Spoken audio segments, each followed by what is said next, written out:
કાકા શું નામ તમારું? ગિરિરાજસિંહ જાડેજા. શું આખો બનાવ બન્યો તો તમને?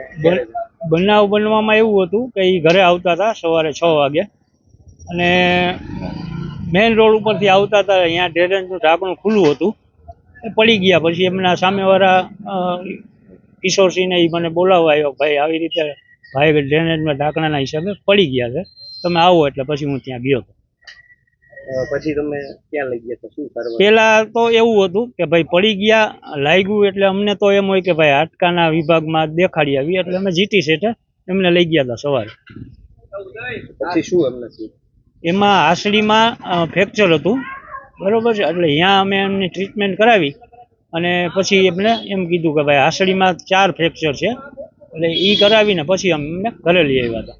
કોની બેદરકારી માનો છો? બેદરકારી સાહેબ ઘોર કોર્પોરેશનની બેદરકારી. આ મેઇન રોડનું ઢાંકણું હતું, કોઈ શેરી ગલીનું ઢાંકણું નહોતું કે ભાઈ આ હાલશે ને ચાલશે ને વયું જાય નીકળી જાય. આ કોર્પોરેશનની જ બેદરકારી છે. તમારી ઘરે જે બેસણું રાખવું છે એના માટે પણ અહીંયા પાણી ભરેલા છે? અત્યારે બેસણું નહીં, આપણા હિન્દુ ધર્મ પ્રમાણે આપણે ત્યાં 7 દિવસ 11 દિવસ ત્યાં આપણે બધા બેસતા હોય, આવતા હોય, મહેમાન જતા હોય.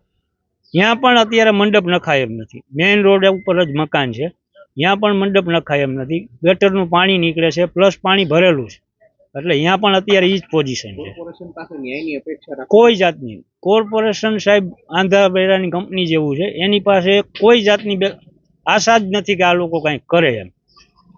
અન્ય વિસ્તારમાં તમારી આસપાસમાં આ જ સમસ્યા? બધે તમે અહીંથી લઈ અને નાણાવટી ચોક છે, રામાપીર ચોક છે, ગમે એ રોડ ઉપર નીકળશો એટલે તમને ખાડા, ગટરના ઢાંકણા ખુલ્લા, નહીં બેરિકેટિંગ, આ જ જોવા મળશે સાહેબ.